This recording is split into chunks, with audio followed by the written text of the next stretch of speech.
had a boss very early on in my career who said something along the lines of, go where it's challenging and messy, go where there's a problem to be solved, and that's where you'll find the most learning. That's where you'll find people who are innovating, people who are challenging the status quo. That's where the good stuff is. Welcome to Women's $1 Million Conversations with Alice Tang, where we share stories from successful businesswomen who have saved, earned, or sold over $1 million and discuss how they built their success and insights to help you achieve your goals. Now, let's join the conversation. Good morning. I'm Alice Tang, the host of Women's $1 Million Conversation. Today, I have the pleasure of sitting down with Kristi McFarland. Kristi is the Chief People and Marketing Officer of Imperative Logistic Group, and she's also on the board of Grand Central Bakery, which is very famous in Portland and the Northwest area. Welcome, Kristi. Thank you, Alice. It's great to be here. Tell us about your first $1 million. Jeez. I think the journey starts as many do. I started working when I was 15 in retail after school. And at the time, I think I made maybe $3.25 an hour, something like that in the 80s. And my parents were very smart about talking about money early on and ensuring that we were always saving. From that first job, always saved 10% of what I was making. And my mom, her whole career was in banking. And she went from a bank teller when I was very young to running a large region on the East Coast for a major bank. And she would tell me these stories about women who had been widowed or gone through some sort of transition in their life and all of a sudden had no idea about money, had no access to their bank accounts, just were very removed from the money that was happening in their household. She was very adamant about teaching me about it early on. And I would, kind of hang out with her on Saturday mornings when she paid the bills, things like that. I think the majority of my path has been very work, save, invest in the right things, which for me were education. And that was it until we just steadily plodded along and got to that point. It seems to me that your mother has been a great mentor on the path of money. Of course, I'm sure you have other family members, but specifically you mentioned your mother. I noticed two things. One, there is inflation. The minimum wage is no longer $3.25. It's five to six times more. So there is inflation and real thing, audience. And the second thing is, I think we all need a mentor. And at that juncture, for that topic of money, your mentor was your mother. You mentioned about education. Tell us a little bit more about that. I think that was also something that was very important to both my parents. It was clear by their example that even when they had very little, starting out as a couple in their early 20s, that they invested in each other's education. And that was at the expense of pretty much anything else, was making sure that they were both pursuing an education. And that was the major investments that I made in myself, my own undergrad education and graduate school. And something that my husband and I talked a lot about was the best and only place really to invest in is each other. And we were living in San Francisco at the time. The housing market was completely out of reach, but investing in ourselves was not. And I remember we got very close at one point when I was in grad school because I decided to not work and focus on going to school for my graduate degree. And we were budgeting very tightly and were wondering about the next month's rent. And I graduated school on a Friday and started a new job on a Monday and went, can do this. That's amazing. It shows one of the things before this recording we talk about is money seems like energy to you. Wherever you put your energy, you put that money there. I love you to expand more about money and energy. For me, It's not about money as an end in itself, right? Money is the potential for something. That money is the potential for something that you need, something that you want, something that you care about, something that will potentially grow or that you believe will grow. And so I think about it as sort of a belief in something. I see your believe sign behind you. It's putting your money, putting your attention, putting your focus on something that you believe has the potential to positively influence your life, the life of others around you, your community. That's what money means to me. It's the option to see more of what I care about grow.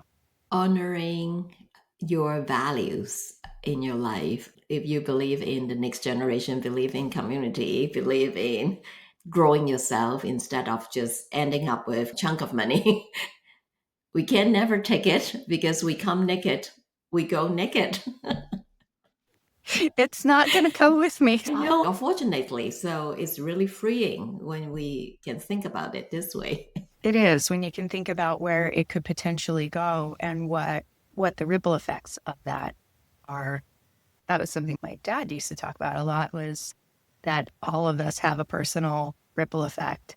And that can be big, that can be small, that can be intentional or unintentional in leaving more of a wake behind you than a positive ripple. And so I think about that a lot too. What kind of effect am I having on those around me? Yes, I think our action really are the evidence to the people around us, whether they know us or not. They see what we do and they can choose if they can leverage that energy to better themselves. It's easy to say, people teach their kid by just role modeling, but you are also role modeling to the people around you, whether they work for you, whether they know you, or they don't know you, just saw you somewhere and you handle a situation in your own way. They learn. So thank you for being the role model. Now, I know you focus on helping the next generation women to be successful. Now that you arrived to today's level, as you think about sending the elevator down to them, what are some of the things that you are doing right now? Directly supporting and investing in women is really important. I think a lot of women who are able to don't really know that they can or that they have options to or what the vehicles are to directly invest in companies that they care about or businesses that they care about or funds that are supporting women who are innovating. And so there's a couple of different ways that I'm doing that. Some is through funds or collectives of women who are investing in women-owned businesses, or through some direct investment that sometimes goes with mentoring, sometimes doesn't. But it's important to me that those women entrepreneurs have a little bit more energy behind them, a little bit more fuel behind them.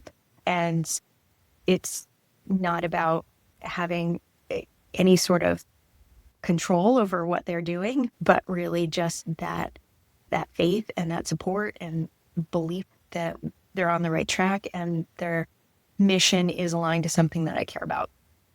So those are things that are really important to me. And when invited to play on their strategy or their business, that's super fun. I love being able to bring my background to a company at a certain growth stage and help them get through maybe that next hurdle that might be challenging or that they haven't been able to see around the corner yet. I can help them see what the potential is and how maybe to get there.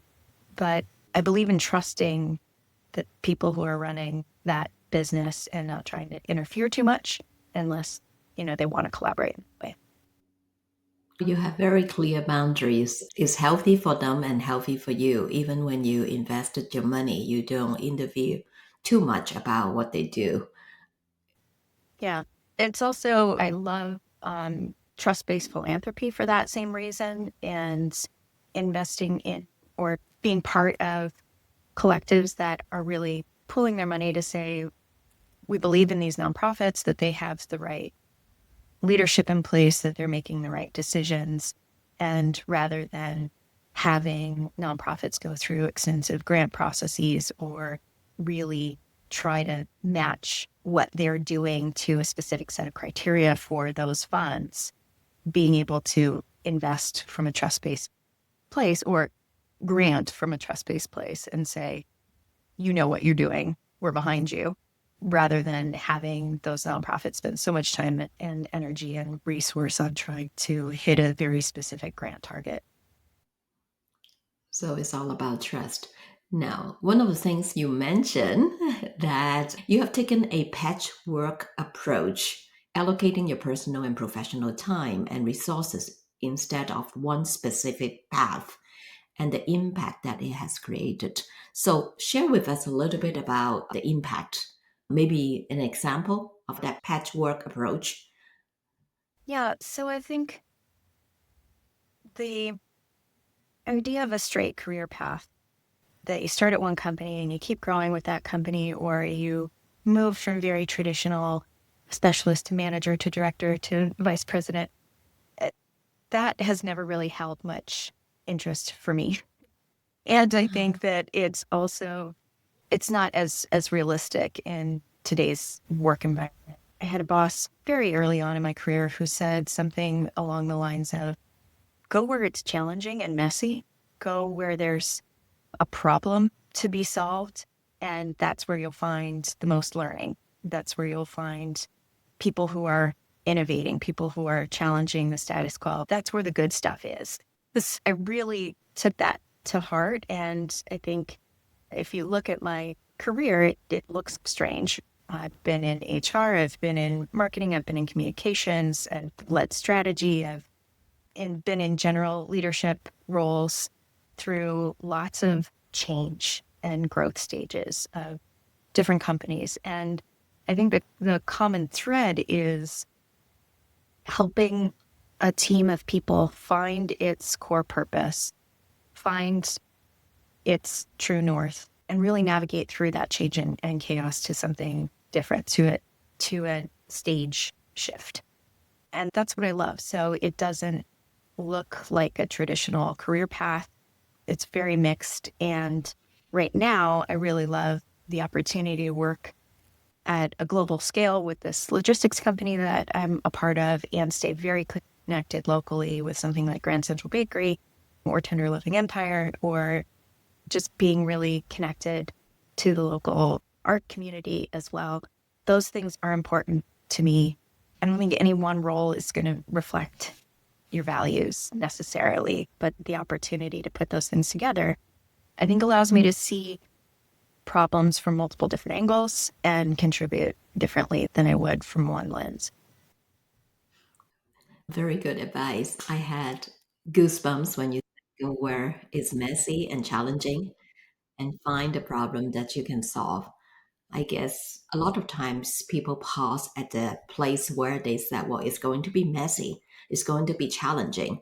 I have enough, maybe making enough income or enough whatever. So why walk across the line to that specific situation? Because a lot of those fear is worrying about what if I'm not successful? What if it didn't turn out great? And your attitude is, if I may describe, is even if. And I'm betting that there may be one or two or just a few that is still messy, it's not as successful as you expected, but you have received the learning as you walk through it.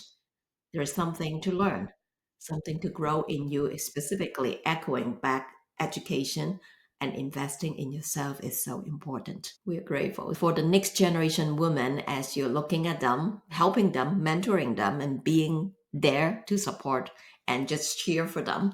What is one piece of advice you want to give them? Along those lines, I would say your journey only needs to make sense to you. It doesn't need to make sense to anyone else. Oh my God.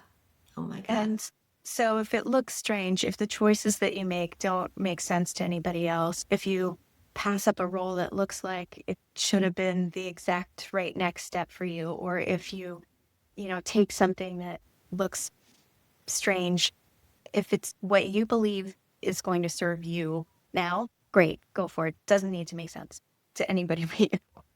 And if it feels off, it is. I think about it like sailing. You tack towards the horizon there. You never go straight. And so at any given point, it could look like you're really off course because you're going this way to go this way. And that's okay. Very good advice. Don't listen to the noises, just believe in what you pick. Yeah. And trust the people around you too. Make sure you've got people who will tell you when you're off course, people who will be honest with you, people who want to see you succeed and will tell you when you're not on the right course too. Yeah, the circle of people or advisor around you that you have handpicked for that part of the journey is important. Final question. What is your money legacy?